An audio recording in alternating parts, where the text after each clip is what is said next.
Ascending order में लिखें,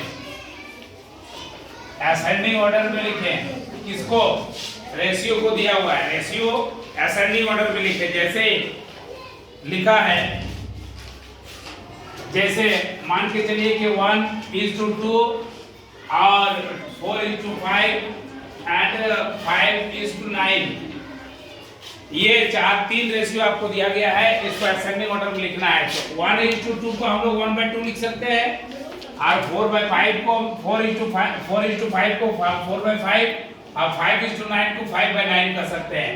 मतलब बात यहीं पर आ गई क्या अब हम यहाँ पे डिसीजन लेना है कि कौन बड़ा कौन छोटा। सीधी सीधी बात है, असेंडिंग ऑर्डर में क्या, सबसे छोटा पहले, उसके बाद बड़ा, उसके बाद बड़ा, उसके बाद बड़ा, इसको असेंडिंग कहते हैं, और डिसेंडिंग उसको उल्टा है। तो सबसे छोटा कौन है वो देखना है हमको। तो सबसे छोटा कौन होगा, इसका दो ऑप्शन है कि पहले कंपेयर करो इन दोनों में कंपेयर करेंगे तो मल्टीप्लाई करेंगे, 5 × 5 और 2 4 × 8, तो पता चला ये बड़ा हो गया, इन दोनों में ये बड़ा होगा। तो ठीक है, यहाँ तक तो समझ में आ गया। देखो यहाँ पे कैसे किया, 5 × 5 ये मल्टीप्लाई करेंगे, 5 × 5 और ये 2 4 × 8, 2 4 × 8, 2 4 × 8, मतलब यहाँ पे 8 लिखना है, यहाँ 5:5 लिखना है। तो यहाँ पे क्लियर समझ में आ गया कि 5 और 8 में कौन बड़ा है, तो 8 बड़ा है। 8 बड़ा है तो इसका मतलब 4/5 इज ग्रेटर देन 1/2। यहाँ तो समझ में आ गया, ठीक है, मतलब ये छोटा है। अब आ गया क्या, इन दोनों में कौन बड़ा है।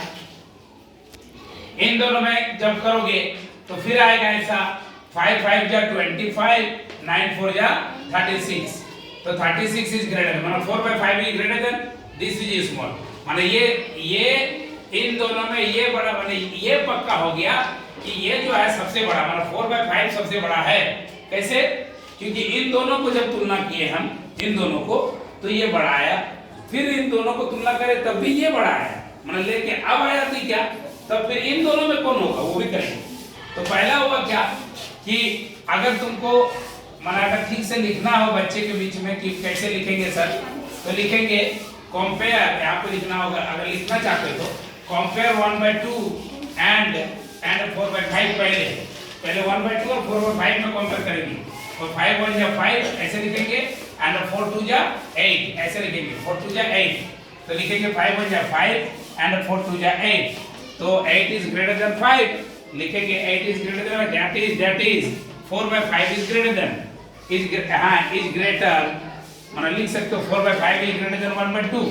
यहाँ तक तो समझ में आ गया।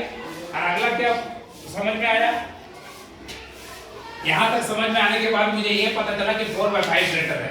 फिर लिखेंगे कंपेयर, मतलब 3 स्टेप में है ना, कंपेयर 4/5 एंड 5/9, 4/5 एंड 5/9, यहाँ पे भी 9 4 × 36 एंड 5 5 × 25, तो 36 इज ग्रेटर देन, मतलब 4/5 इज ग्रेटर देन कितना, 5/9, 4/5 इज ग्रेटर देन 5/9। तो ओवरऑल क्या आया, 4/5 यहाँ पे भी बड़ा था, यहाँ पे भी, इन दोनों से दोनों बड़ा है, मतलब 4/5 जो है मेरा सबसे बड़ा क्वांटिटी है, 4/5 मेरा सबसे बड़ा होगा, गारंटी है।